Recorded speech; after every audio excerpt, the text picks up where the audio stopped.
We are on a clock. So I'm going to do a quick demo. Let me just check my time here. I want to give you guys some practice. So we're not going to do experience shares and takeaways, but I want to demo coaching. Does anybody do forum on Zoom? Okay, those days are gone. Good, because I hate it. But there's some cool little hacks if you're doing open coach deep dives on Zoom or how to set the screen, but glad no one's doing it because, yeah, forum on Zoom is not my favorite. We have one Launchpad forum in the chapter that is now virtual because they are just everywhere. So if you have them and give them to me later, that'd be great. I'll pass it on to. Yeah, we won't set it up this way, but just a couple of really quick things. Have everyone in the forum pin the have everyone turn their setting to speaker view so that when the coach talks, they're full screen. When the presenter talks, they're full screen. The coach pins the presenter, so that's all they see. The presenter pins the coach. And then the assistant coach is on gallery view. So they're actually paying attention to the group.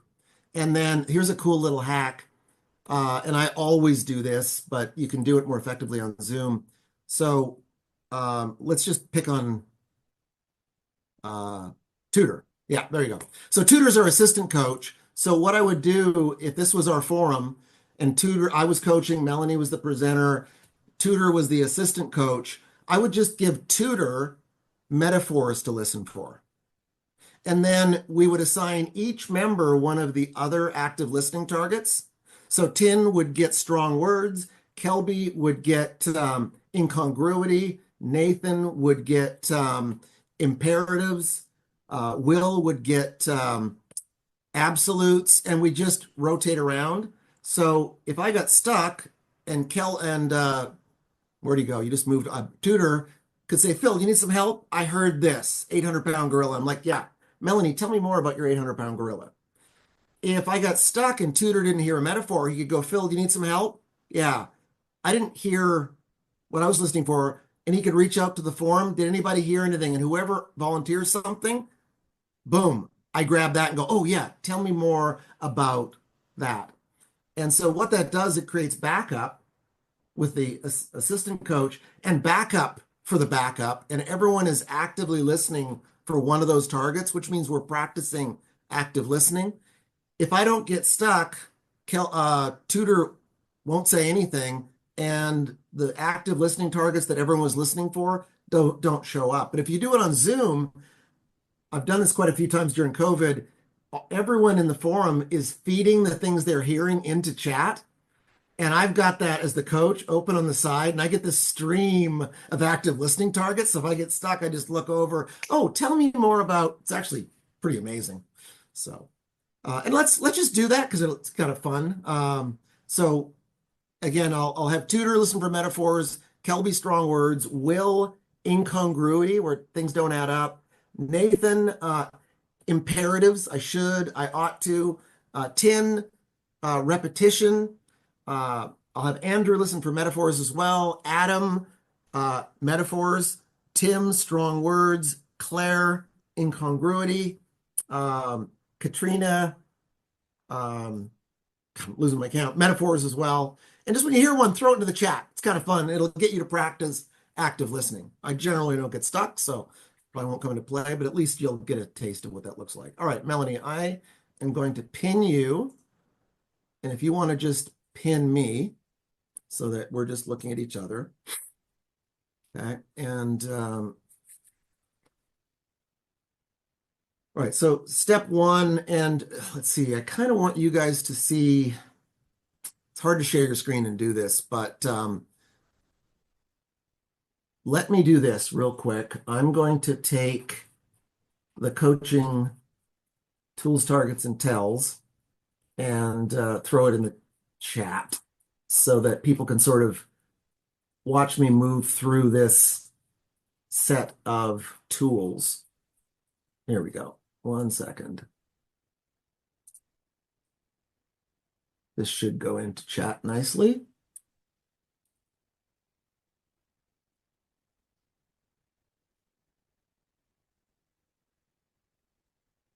There we go. Awesome. All right, let me shut down chat. All right. So, first thing I need to do is quiet my mind. I often invite the presenter to join me. I just need to close my eyes, take a few deep breaths, and get present. So,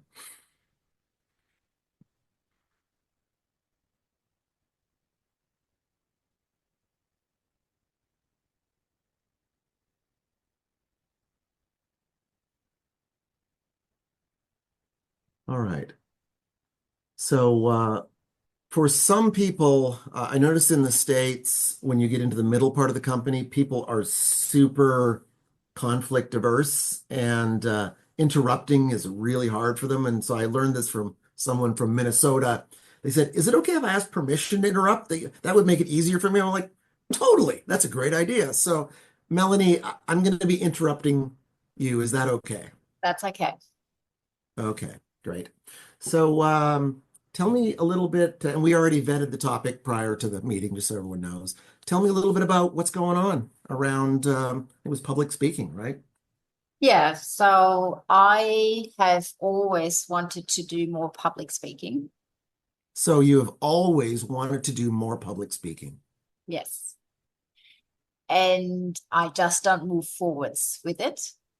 Even though I do go to Toastmasters and I do things like when I speak, but I don't go out. I would like to use it for my business. I would like to go. So, so you're not moving forward, even though you've done Toastmasters, you don't go out and proactively do it. That's right. Okay. And I think it would be good for my business, but it's also always been something I want to do, but I just don't act on it. So it would be good for your business. It's something you've always wanted to do, but you just don't do it. Right. Hmm.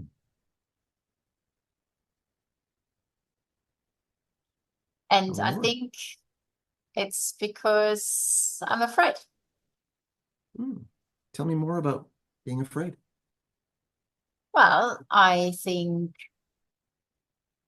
you need to get out there. You need to get a good presentation together. You need to find places that let you speak, and then you need to do a good presentation to be up, not saying selling off the stage, but like achieving what you want to achieve, like getting more business. And so there's a lot at stake. So because it's so scary and there's so many things that I'm not good at or not think I'm good enough, I'll just not do it at all.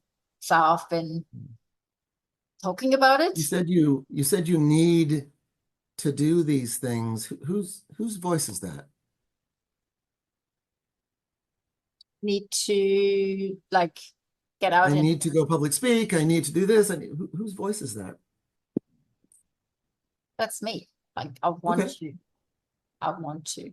you want to. Okay, Mm. But so in you, order you to do want it to do it. successfully, there's steps that I need to do before I need to do to get to the outcome. Yeah. And I just don't do them. So you said you need to and want to do these things, yet you're not doing it. Help me to connect those dots.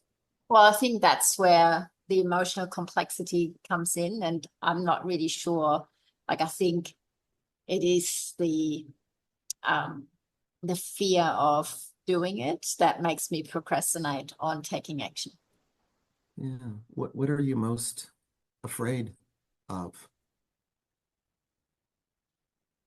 That's a good question. That's why I asked it. I think it's a combination of fear of failure, fear of what other people think of me, um, Mm. fear of not being good enough. Tell me a little bit more about not being good enough. Well, I guess when you put yourself out there, you get judged, or you fear you get judged, I guess. And Mm.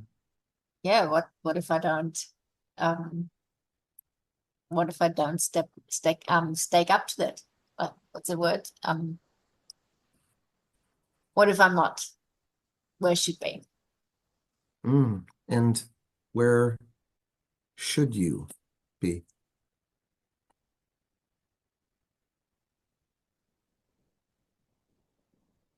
Doing great. Yeah, where should you be? Um,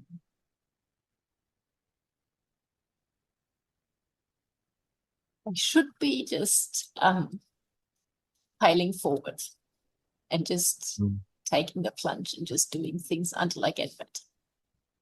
Yeah. And you said you should do that if, yeah, and you talked about judgment earlier too.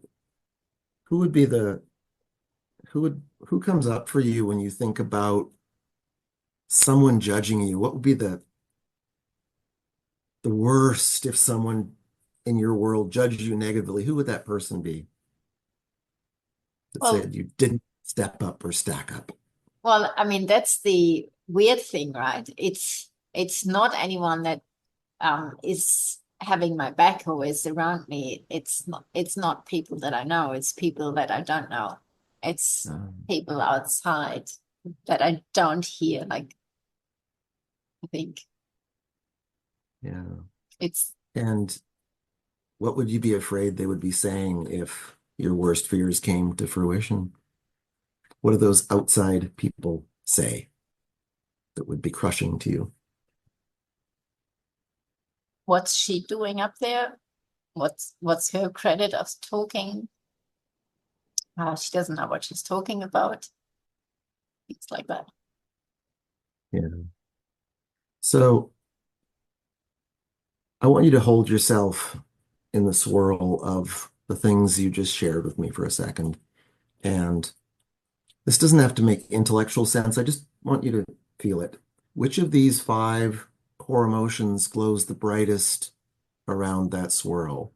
Mad, sad, glad, afraid, ashamed. And it doesn't have to make sense. Mad, sad, glad, afraid, ashamed. Well, without making it sense, the mad was probably the one. Tell It's me more about the anger. yeah, being angry about myself, right? Of Yeah, tell me about that. um, well, I just I just feel like I'm stuck, so I'm angry that I can't get myself out of that.